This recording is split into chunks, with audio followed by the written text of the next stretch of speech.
All right, hello, I'm Juneau, and I'll be presenting on game theory, or helping people make up their minds for your own benefit. A little bit about me. My name is Juneau, or I'm JuneauSec on Twitter. And a lot of people know me from the Dallas InfoSec group. I'm the leader of DC214. I've spoken at a lot of the local B-sides, and I hang out at Dallas Hackers Association a lot. But I actually moved to Dallas from Alaska in August of 2019. And before that, I went to University of Alaska in Anchorage and Lewis and Clark College, where I studied computer science and economics. I got my start in InfoSec by doing CTFs for extra credit in one of my classes. And in my free time, I breathe fire and play the violin.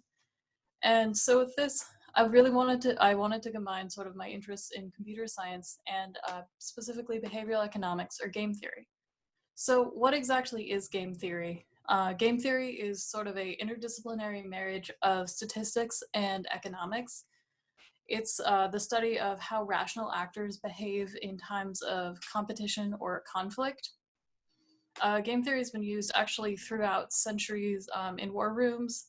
There are game theorists on staff at major banks, in the NFL, and you can start to see game theory in a lot of the designs of a lot of games and scenarios that you see really across pretty much everything. So we're going to start with, I think, everybody's favorite game theory scenario, the prisoner's dilemma. If anyone is not familiar, the prisoner's dilemma, it's probably the most popular game theory scenario. There are two individuals who are arrested after committing a crime, but because there's no evidence, they're separated and offered the exact same plea deal. You can choose to defect and pin the crime on your partner, and in doing so, you'll receive no punishment while your co-conspirator is given the maximum sentence. However, this only applies if one person chooses to confess, and this choice we'll call defect moving forward because you're defecting on your partner. If they both defect and try and pin the crime on their partner, they'll both go to prison. However, if both players manage to cooperate without actually communicating and stay silent, they'll receive a slap on the wrist. And we've seen this in pretty much every cop show ever, every intro to psych book, every intro to psych textbook, and a lot of different scenarios throughout popular media. So I'm sure a lot of people here have actually thought about what they would do in this situation. So I'd actually like a few people to step up and say what they think they would do and why. And then I'll go through and see if your choices are rational.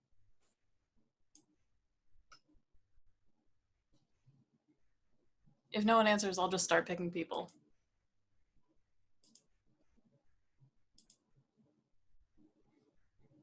Unfortunately, no one else can speak. So, oh no. Yeah, I should have let you know that in advance. All right. Is there a chat?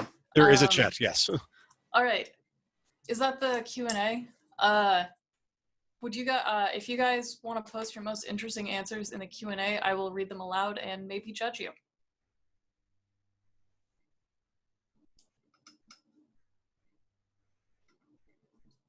Oh, chat right there. Awesome. Blame Bob. Everyone post something now. Never speak to cops. That's definitely reasonable, especially in this day and age. One thing is, let's pretend for a second, and I know this involves a lot of suspension of disbelief. Let's pretend for a second that this is a credible offer, and you actually do believe the cops on this one. The cops are coming from me, so of course they have to be trustworthy.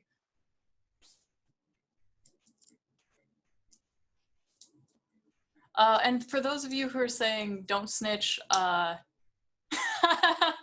why they get paid. Go investigate. Good answer. So it's so for those of you who are saying don't snitch, do you have a reason why, or is it just like, hey, I'm a good person? And does it matter whether or not the person you're with is someone you know? Please keep answering these. please keep answering these questions in the chat. I'm going to move on to see if the general choice of staying quiet is actually rational or not. So up here I have essentially a payoff matrix for our criminals, Alice and Bob. They have the choice to cooperate and defect. The highest possible payoff is that payoff of 2. The payoff that Alice would get if she defected while Bob cooperated, because that's the payoff of going free, while the lowest possible payoff is that -1, the one Bob would get if he cooperated while Alice chose to defect, because that's going to jail for the maximum sentence. And so because Alice and Bob cannot communicate, all they have to go off of is what they think their opponent will do. So if Alice believes that Bob will choose to cooperate, her choice is between the payoff of 1, or getting a slap on the wrist, or the payoff of 2, going scot-free. So if Alice is rational, and economics defines rationality, is essentially self-serving, doing the best thing for you. Economics does not take into the simple payoffs in economics don't take into account how you feel about the other person. So Alice would choose to defect. Similarly, if she believes Bob would choose to defect, she'd choose to defect as well to save her own skin. Bob has the same payoff matrix and would make the same choices, choosing to defect if he believes Alice would choose to cooperate, and choosing to defect if she would choose to defect. So this leaves us with a Nash equilibrium of defect-defect. So the logical outcome, if 2 economically rational or self-serving people are playing, they will both defect and both send each other to jail. Now, one thing I asked earlier is, does it matter if you know and or trust the person? One quick aside though, obviously defect is not the best is not the best possible outcome. Cooperate is what you'd call a Pareto optimal outcome, because it's better for both players without making anyone worse off. So one thing is, this simple game does not take into account any of the social or emotional connotations of sending someone else to jail, especially if it's someone you know and trust. So let's say for a minute that you're going to go commit a crime with someone, get caught, make a choice, and then you're going to go do it again. Get caught, make a choice, and then go do it again, on and on and on. As you go on, you're essentially building trust, or at least you're setting a standard with your opponent of what you would do. So so I'm going to put the rules for the prisoner's dilemma back up, and I want you to talk about whether if this was someone you were repeatedly committing crimes with, would your choice change?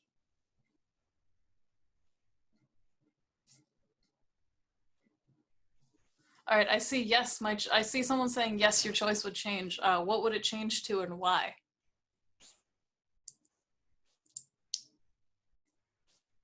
See, the best part of this is I get to make other people give the answers.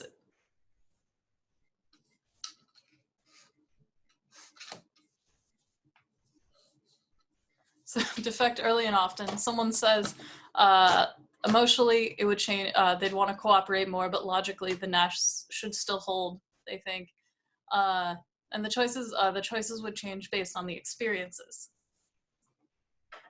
So if you so let's look at how this works in a mathematical game. So here's the same payoff matrix with Alice and Bob. Stay silent if you have a history, no if you have no history or trust. So that being said, as you commit crimes, does that build a requisite history? So here's the same payoff matrix for Alice and Bob with their choices to cooperate and defect. So we're going to look at a punishment strategy, because still in this game you can't really communicate with your the real choice is still made separately. So even if you talk beforehand, you don't know whether or not to trust them. The best way to influence your opponent's decision is with the choice that you make. yourself. And so we'll be looking at a punishment strategy, which is how you motivate the other player to cooperate with your choices. And the one that we're going to be looking at, because there are a couple different ones, is the Grim Trigger punishment strategy, which is cooperate until you're betrayed, and then you're going to defect forever. Which does leave you open to betrayal, but it's a very retribution-focused strategy. One thing we do need to take into account, though, is the discount factor, which is essentially a measure of patience. Your future payoff, which we'll represent with pi, is worth less than the payoff you get in the present. And then we're going to represent that with D, a number from 0 to 1 that represents the decrease in payoff. So if I rob a bank and get $100 today, that's robbing it and getting $100 tomorrow is 100 times D, that fraction. So so we're actually going to look at the math behind your payoff now. As long as defect has not been played, your opponent will continue to cooperate.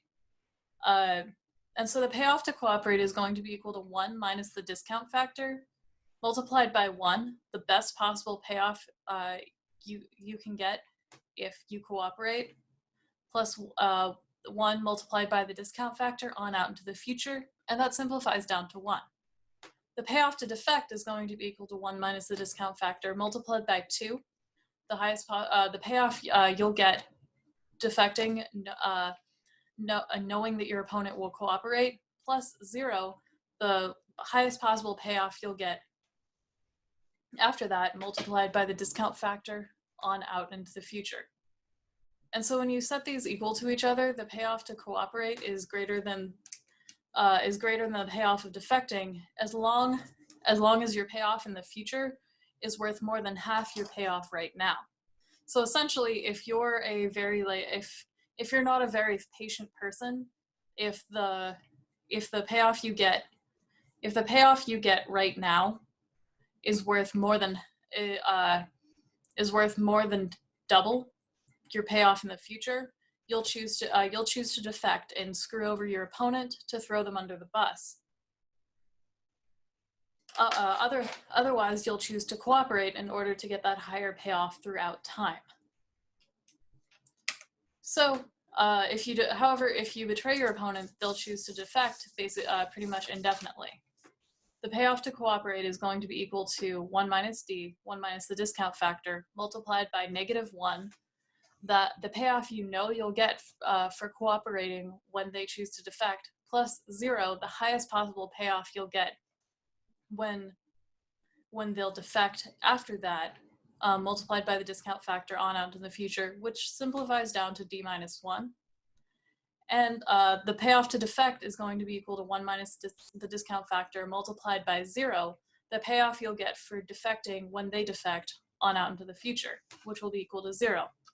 When you set them equal to each other, the payoff to cooperate is only greater to the payoff to defect when the discount factor is greater than 1, which isn't possible, because future payoff will always be worth less than present payoff.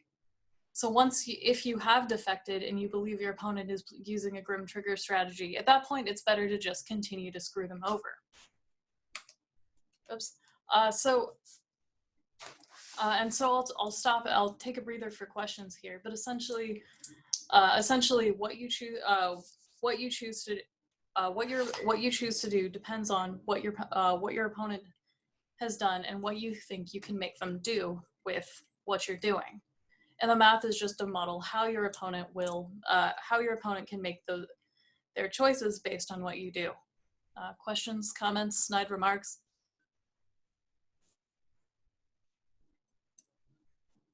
I saw a comment about tit for tat, and that's actually really important. As Grim Trigger is not the only punishment strategy.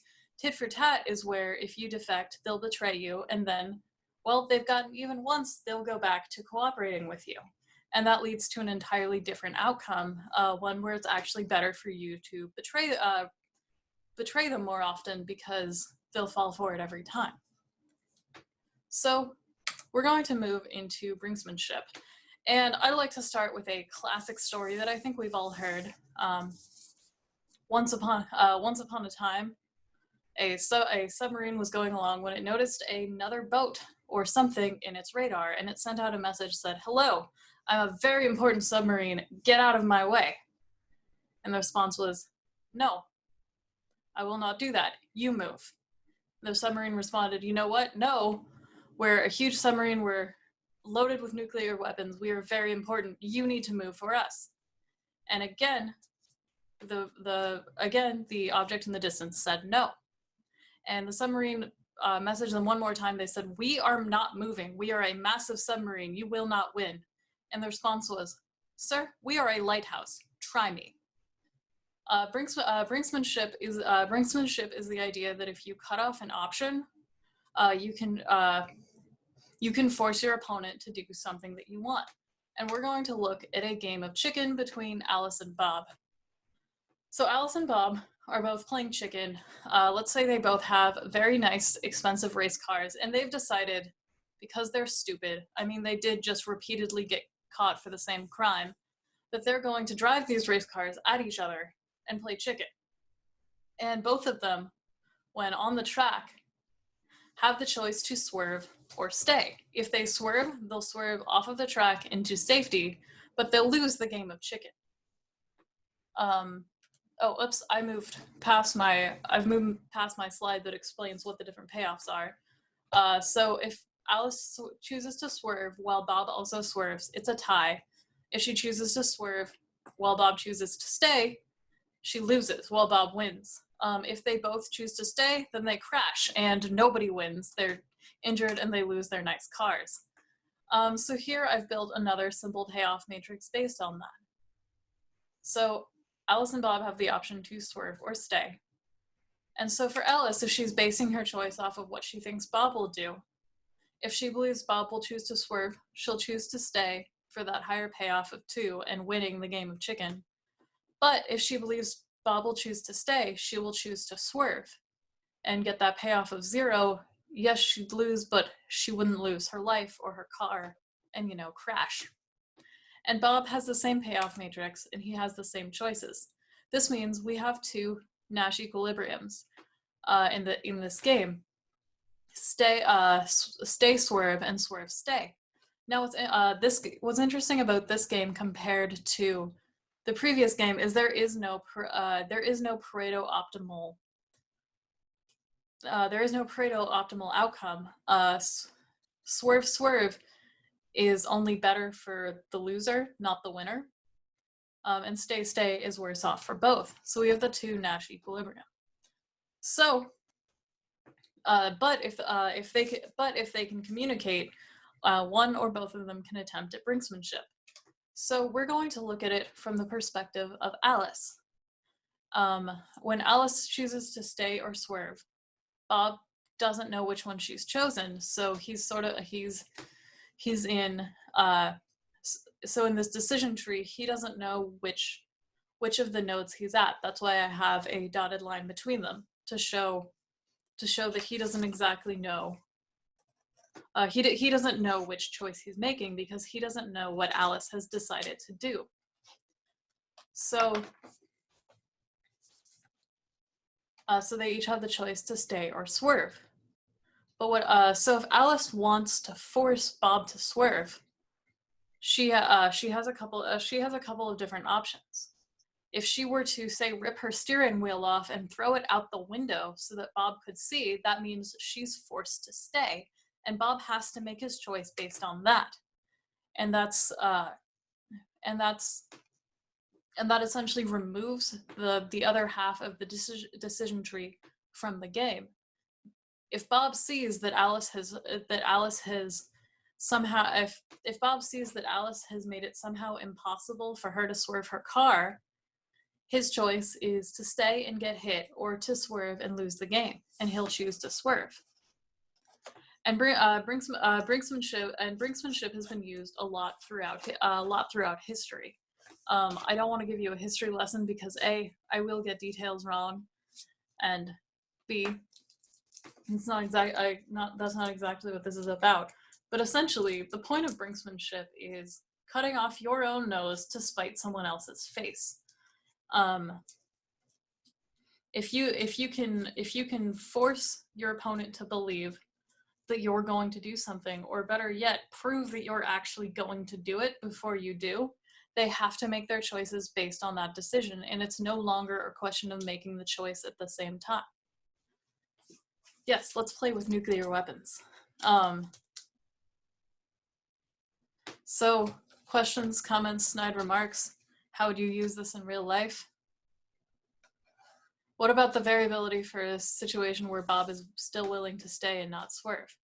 Hold on, we can definitely look at how that changes. Let me edit my payoff matrix real fast. So let's say Bob drives an older car and he cares a lot more about winning. Like, yeah, if Bob is a daredevil, Bob is a stuntman. Let me just move these to the bottom. Yeah, live math. That would be accurate for you. Bob Morgan, not hypothetical Bob. No. Well, first of all, if Bob can prove that he's going to stay before Alice rips off her own steering wheel, she's not going to do this. Yes, this assumes none of them are suicidal, because we're still following the economic definition of rationality, which is they do the best thing. They do the best thing for you. But let's say Bob is the stuntman from Death Proof, and he's got his Death Proof car, and he knows that he's going to be safe. So now he doesn't really care if they crash. That's, not as good as winning for him, but not as bad as losing either. So I'm gonna say I'll make that a 0.5. That's perfectly in between. So now their payoffs change. So if Alice still is gonna make the same choices because she doesn't have a fancy stunt car. She thinks Bob's gonna swerve. She's gonna stay and try and win. I changed Alice's payoff, not Bob's. Hold on. And since Bob did request this, he should get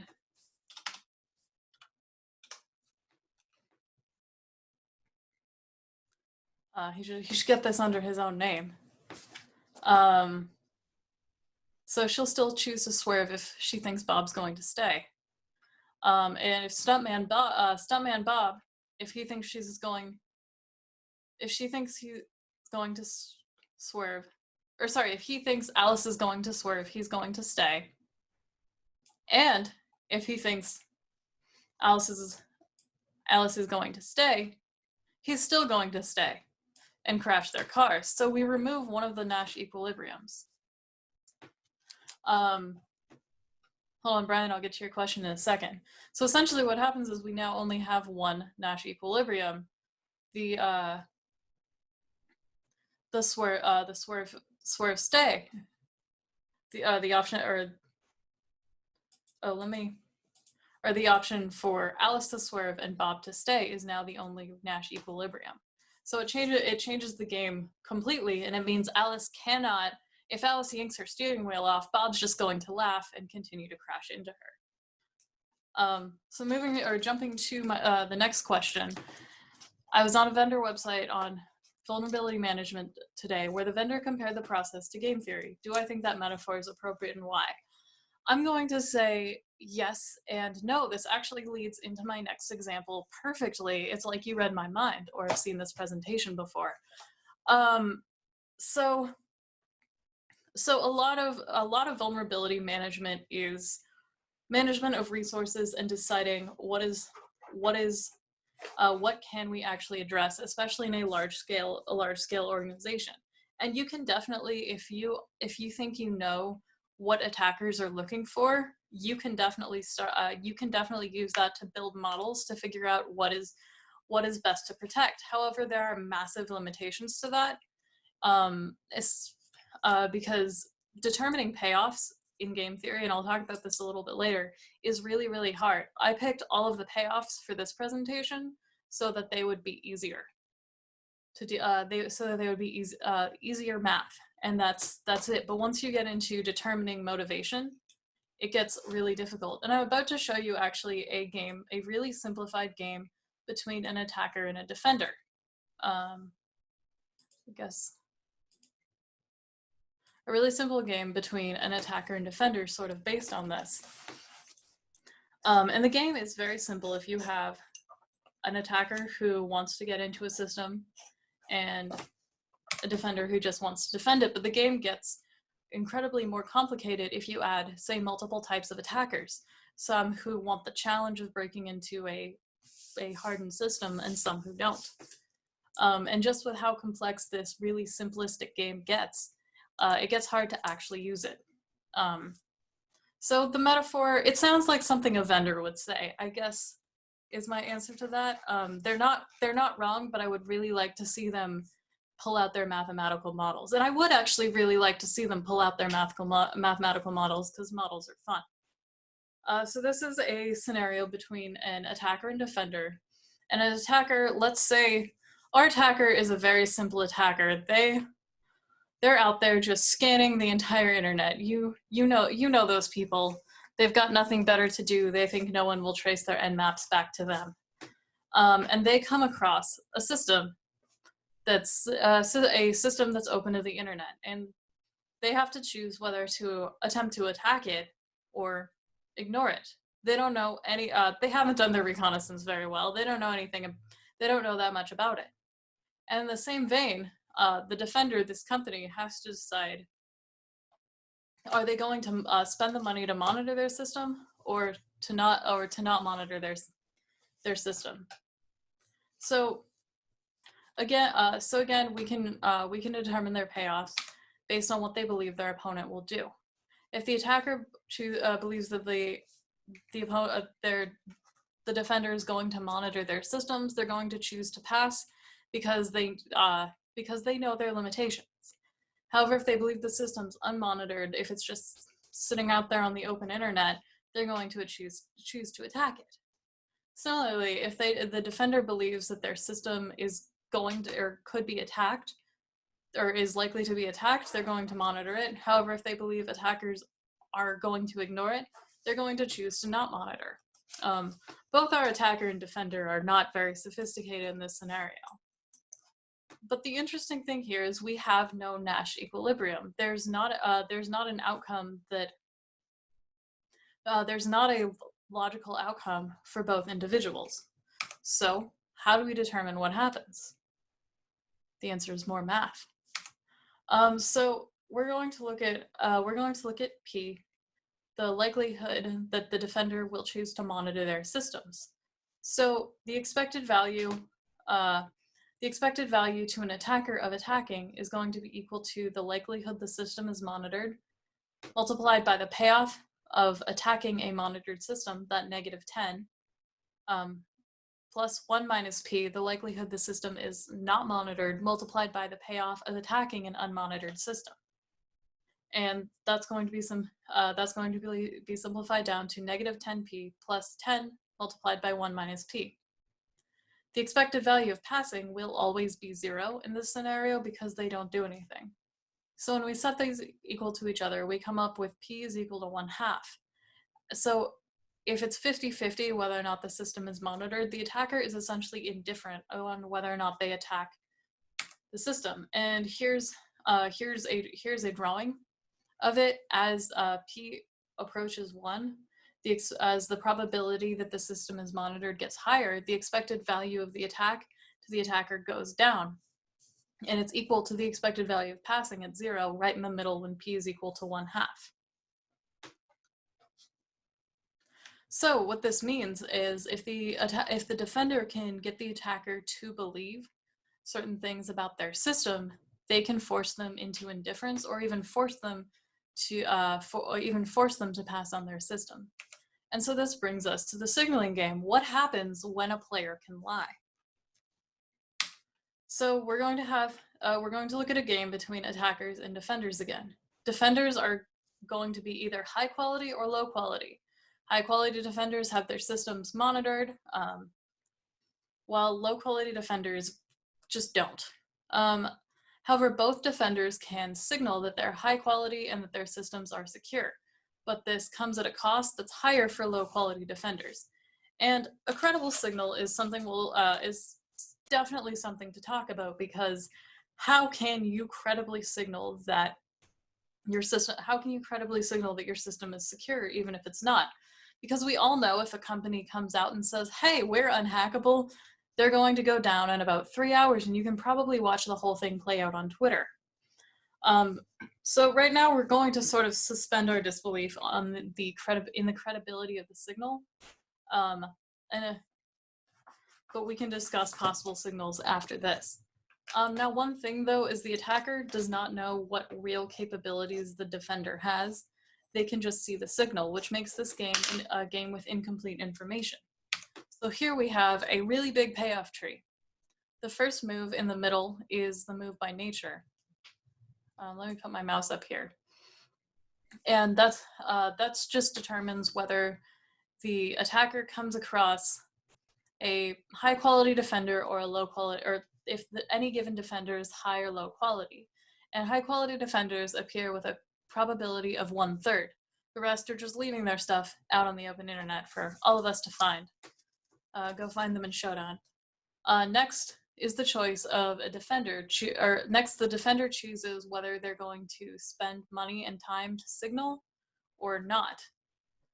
And last is the choice of the attacker choosing to attack or pass. Now, as I mentioned earlier, the attacker can see the signal, but the attacker can see the signal, but not whether or not the defender is high or low quality. So the attacker does not know where they are between these two nodes or these two nodes. And so one thing this, actually we'll get into that in a sec. So we're going to start by looking at a separating equilibrium where high quality defenders signal and low quality defenders do not signal. This leads us to a scenario where if attackers see a signal, they're going to pass. They're going to know that the system is secure 100% of the time. And if they see none, they're going to attack. Now, this is not going to work out for low quality defenders because they're getting this negative 10 payoff of getting attacked every single time. So what if all defenders signal? If high quality and low quality defenders choose to signal, attackers are going to attack X% of the time. The probability that a signal comes from a high quality defender will just be 1/3 the probability that any given defender is high quality. So if we look at the math real fast, if we look at the math, and I'm going to sort of speed through it. If you have questions, please feel to ask me afterwards. But so the payoff, we have the payoff of attacking a low quality defender is 10. The payoff of attacking a high quality defender is -10. So there's a vast difference in the payoff for attackers versus defenders. So the expected value of attacking a signal is going to be equal to the probability that the signal is high quality, that 1/3, multiplied by the payoff of attacking a high quality defender, that -10, plus the probability the signal comes from a low quality defender, that 2/3, multiplied by the payoff of attacking a low quality defender, which is 10. And that ends up being equal to 3 1/3. Now, the expected value of passing, if they see a signal, is always going to be equal to 0. So the expected value of attacking, given that a signal is seen, will always be greater than the expected value of passing. So this means in this scenario, if both high and low quality defenders choose to signal, attackers will attack 100% of the time. And again, this does not work out for low quality defenders because now, instead of just getting attacked, they're paying for the signal and still getting attacked, which brings them to an even lower payoff of -13. So eventually we're going, this is just another blank copy of the Payoff Matrix for your viewing pleasure. But eventually we're going to end up in a semi-separating equilibrium where high-quality defenders will choose to signal and low-quality defenders will choose to signal a certain percentage of the time, and we'll call that percentage X. If an attacker sees a signal, they'll attack a percentage of the time that we'll call Y. If there is no signal, they'll know that that defender is low quality, and they'll attack 100% of the time. And these equations here I've already solved for, and I don't want to get into how I did it because it was complex and I don't fully remember it. But so this is just the probability the signal comes from a high quality defender and the probability the signal comes from a low quality defender. And it is long and disgusting. So first we're going to try and find why the probability an attacker will attack a defender if they see a signal. So the expected value to a low quality defender of signaling is going to be equal to Y. The probability they'll be attacked if they're signaling, multiplied by the payoff of signaling and still getting attacked, which is that -13, plus 1 minus Y, the probability they won't get attacked if they have a signal, multiplied by the payoff of sending a signal and getting passed over, that payoff of 7.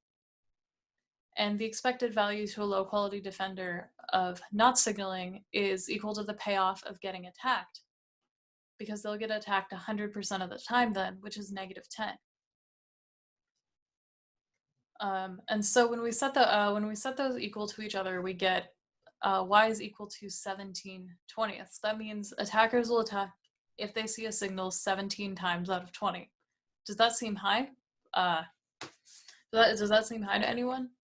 And here again, I'm just showing a visual version of how their opinions change. So Y is equal to 0. The Y is equal to 0. The attacker is likely to attack. Y is equal to 1. The attacker is likely to not attack. And the expected value of signaling backwards. Y is equal to 1 is the likelihood that they're going to attack 100% of the time, and this is 0% of the time. So the expected value of signaling decreases as it gets more and more likely they'll be attacked. At 17/20, that's when it's worth it to not signal and just resign themselves to the fact that they're getting attacked. So up until that point, it's worth it for them to signal. And now we're going to look at it from the other side. We're going to find X, the probability a low-quality defender will choose to signal that they are monitoring their systems.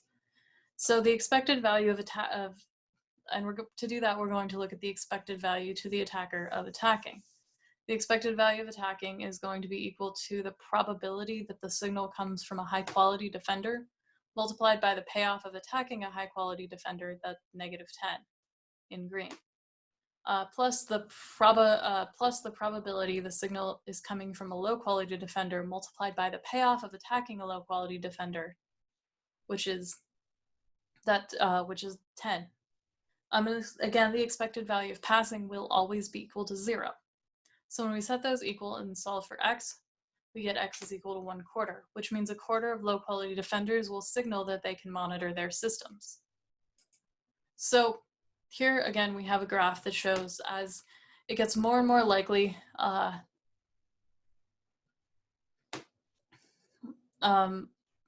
it gets more and more likely the signal is coming from a low-quality defender, it gets the expected value of attacking increases compared to the expected value of passing. So here's essentially how the game is solved. High-quality defenders will choose to signal. Low-quality defenders will signal 1/4 of the time. If no signal is seen, attackers will attack 17 times out of 20. And if no signal is seen, they'll choose to attack. So I'm going to jump to where we go. Oh no, hold on. Sorry, I'm just knocking things over here. So we're going to Oh, so where do we go from here? Here we're going to talk about sort of some of the limitations and much more real-world applications than heavily mathematical hypothetical situations.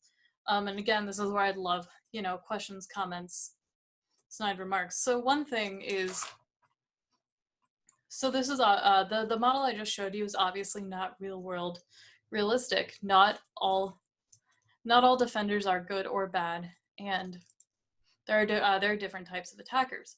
And the games get more and more complex the more different types of people you add. I have a entire notebook dedicated to a game where you have 3 types of attackers based on skill level and interest in attacking highly secured systems. And this sort of brings us back to Brian's question about is vulnerability management game theory? And the answer is, and that's essentially, as we move into larger and more likely real world scenarios, it does get a lot harder. I definitely agree that it damn well could be, but man, I would like to be a fly on the wall of the people modeling some of the more real world scenarios. Actually, please, someone let me be a fly on that wall. Oh, interesting. Cool. JD just posted, and you are totally allowed to plug your own work because I'm going to go read this. Some more game theoretic work on decisions. Oh, cool! Just published today. Congratulations. I'm definitely going to turn around. I'm definitely going to turn around and look at that. But my point here today is just to say, hey, game theory is cool. Math can be fun. Think about what you do in the prisoner's dilemma because you never know, and you all know I'd screw you over. Just kidding. Questions, comments? Sure, I'll ask one since I can actually speak. All right. That was really good. So thank you very much. That was fascinating. I enjoyed it a lot. And along the lines of vulnerability management, for example, or even defensive investment, you made the comments like, if you can model that, I'd love to be a fly on the wall. I would be too. And I bet there's someone trying to start some startup or whatever that can even attempt to do this. But I think from a perception standpoint, that even if you don't get the math exactly right, do you think that there's still some value in at least approximating this sort of layout, if nothing else than to show, either from a risk-based framework, the value to certain sorts of investments as signals to potential attackers, why an organization should be doing certain things or whatever, to then demonstrate the value of those actions? Or do you think those approximations start getting too far divorced from reality? I certainly think having those is cool. That's sort of the first step, because I think the first thing it does, and that's sort of what I'm trying to do here, is just to get people thinking about different applications and how decisions can actually be made if you're only looking at payoff. Because I think we can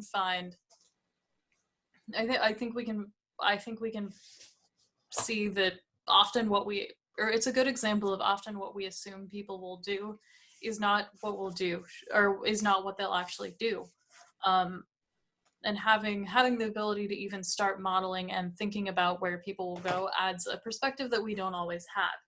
So I definitely think having even hypothetical models is really helpful. I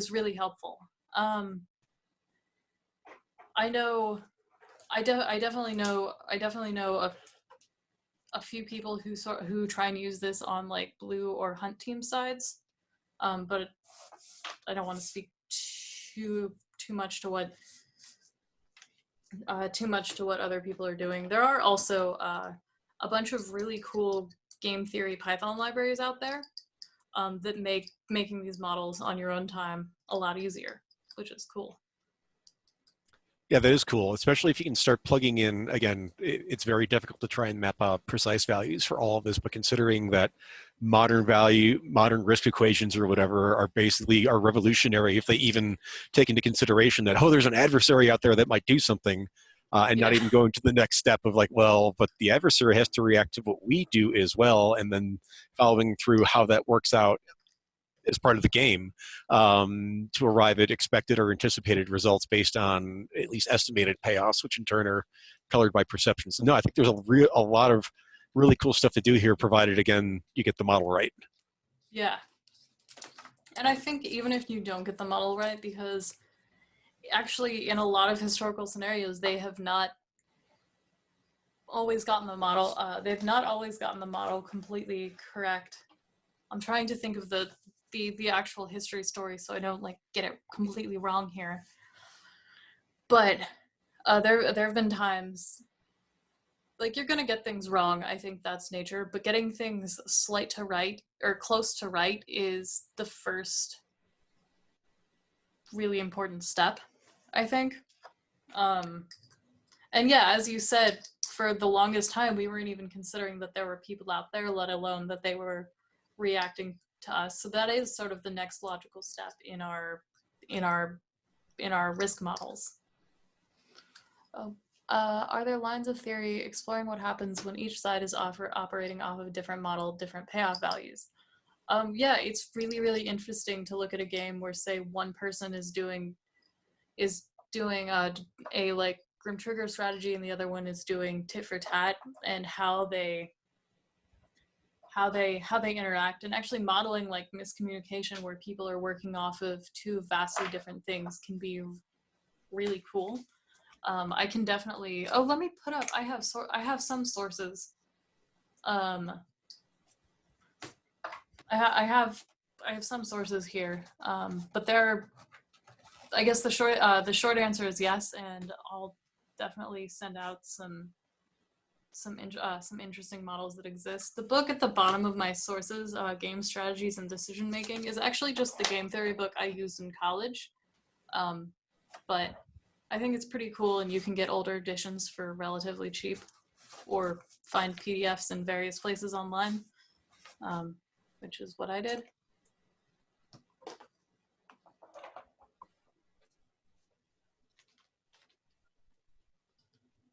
Okay.